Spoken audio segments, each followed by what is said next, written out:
لوگوں سے عزتیں تلاش کرتے ہو تو وہ کیا تمہیں عزت دیں گے؟ وہ تو کل اچھا کہتے ہیں، پرسوں برا کہنے لگ جاتے ہیں۔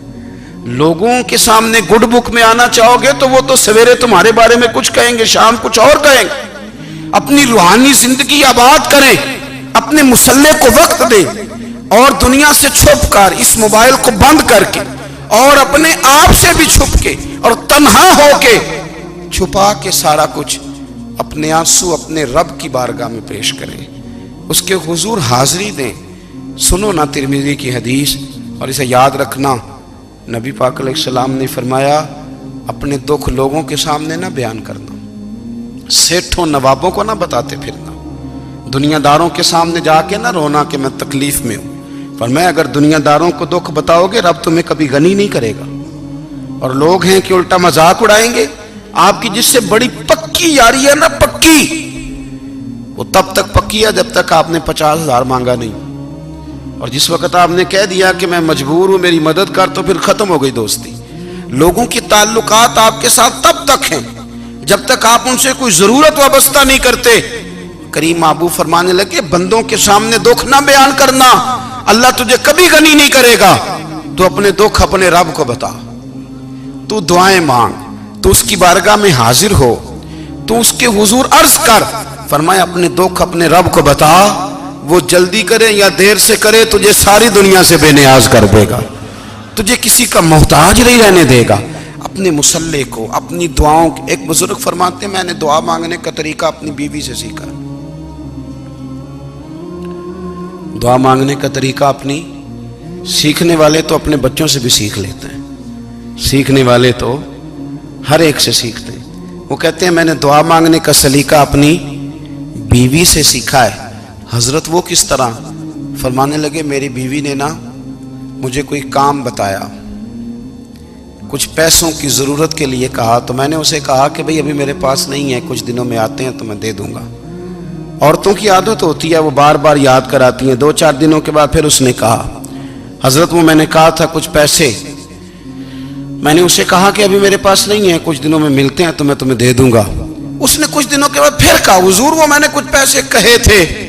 فرماتے میں نے ڈانٹ دیا، میں نے کہا کہ کیا تو روز مجھے شرمندہ کرتی ہے، کہا نا میرے پاس نہیں ہے، ہوں گے تو دے دوں گا، تو روز یاد کراتی ہے۔ فرماتے ہیں اس نے پہلے تو میری ڈانٹ کو سہا، پھر میرے سخت جملوں نے اس کی آنکھوں میں آنسو پیدا کر دیے، پھر اس نے اپنے آنچل میں اپنے اس دکھ کو سمیٹا، اور پھر اس نے ایک جملہ کہا تو میں رو پڑا، اور مجھے اپنے رب سے مانگنے کا طریقہ آ گیا۔ مجھے کہنے لگی حضرت جی آپ نے ڈانٹ دیا میں نے سہ لیا، پر آپ ہی میرے شوہر ہیں، بتائیں نا آپ سے نہ کہوں تو میں کس سے جا کے کہوں۔ فرماتے ہیں میں رو پڑا، اور میں کھل کے رویا، اور میں تڑپ کے رویا، اور پھر میری سسکیاں بند گئیں۔ تو مجھے کہنے لگی آپ کو کیا ہوا؟ میں نے کہا مجھے بھی دعا مانگنی آ گئی ہے، جب میں اسے کہوں گا نا اللہ تو ہی میرا رب ہے، میں تجھ سے نہ کہوں تو میں کس سے جا کے کہوں؟ میں کیوں کسی بندے سے سوال کروں؟ میں کیوں کسی دنیا دار سے کہوں؟ میں تیرے بندوں کا، نیک بندوں کا وسیلہ لے کے، تیرے محبوب کی غلامی لے کے تیری بارگاہ میں آئیں، تجھ سے نہ مانگوں تو کس سے مانگوں؟ سمجھ آ گئی ہے؟ جب میں اس رنگ میں مانگوں گا تو پھر رب میرے اوپر بڑا ہی فضل فرمائے گا، وہ میرے اوپر بڑی رحمت کرے گا، وہ میرے لیے آسانیاں کرے گا۔ عزیز دوستو ہم اس طرح کرنے لگ گئے ہیں کہ ہم نے نا اپنے تعلقات پر اعتماد کرنا شروع کر دیا ہے۔ میرے تعلقات بہت ہیں، ہم نے اپنی دولت پر اعتماد کرنا شروع کر دیا ہے، میرے پاس دولت بہت ہے۔ ہم نے اپنے علم پر، اپنی شہرت پر اعتماد کرنا شروع کر دیا ہے کہ میرے پاس فلاں چیز بہت ہے۔ یاد رکھنا جب بے نیاز اپنی صفت بے نیازی دکھاتا ہے تو بڑی بڑی دولتوں والے مجبور نظر آتے ہیں۔ بھائیو جب انسان کا رشتہ اپنے مالک کے ساتھ ہوتا ہے پھر تو غم بھی کچھ نہیں کہتے، پریشانیاں بھی کچھ نہیں کہتی، پھر تو زندگی صبر والی، پھر تو زندگی توکل والی، پھر تو زندگی بھروسے والی، پھر انسان اپنے آپ کو رسوا نہیں کرتا۔ دنیا داروں سے امیدیں اس کی ختم ہو جاتی، امیدیں اللہ رسول سے لگا لیتا ہے، مضبوط ہو جاتا ہے، مضبوط، طاقتور ہو جاتا ہے، خوددار ہو جاتا ہے، باوقار باعزت ہو جاتا ہے۔ حضرت بہلول دانا رحمت اللہ علیہ بیٹھے تھے تو ہارون رشید حج کر کے آ رہا تھا، تو رستے میں حضرت شیخ سے ملاقات ہو گئی تو السلام علیکم کے بعد کہنے لگا حضور کوئی حکم ہو تو بتائیے گا.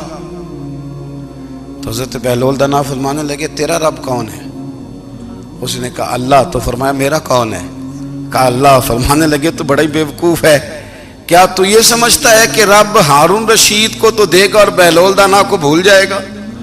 تیرا بھی وہی رب ہے، میرا بھی وہی رب ہے. اس نے اگر تجھے دے کے آزمایا ہے تو ہو سکتا ہے مجھے نہ دے کے آزما رہا ہو. جب اس کی حکمت کے تقاضے ہوں گے تو عطا کرے گا اور دے گا. تو جا اپنا کام کر.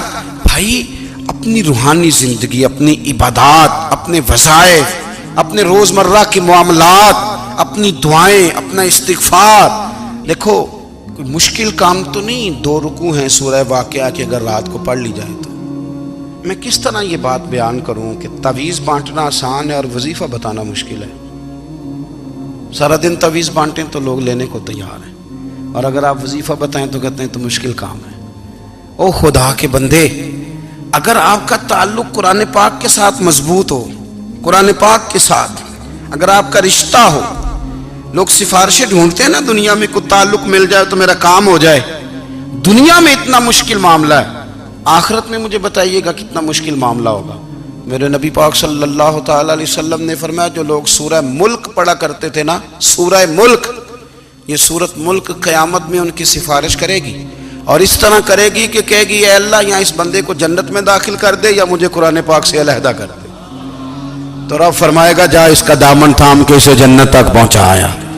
آپ بات کو سمجھیں، جب آپ کے تعلقات اپنے معاملات کے ساتھ مضبوط ہوں گے، یہ نبی کریم نے وعدہ کیا ہے کہ تو سورت واقعہ پڑھ تیرے گھر میں فاقہ نہیں آئے گا. حضرت عبداللہ ابن مسعود رضی اللہ تعالیٰ عنہ بیمار تھے تو حضرت عثمان غنی رضی اللہ تعالیٰ عنہ تیمارداری کے لیے تشریف لے گئے اور جا کر کے کہا کہ آپ بڑے بیمار ہیں، آپ کی بیٹیاں زیادہ ہیں، میں چاہتا ہوں کہ خزانے میں سے کچھ مدد کروں.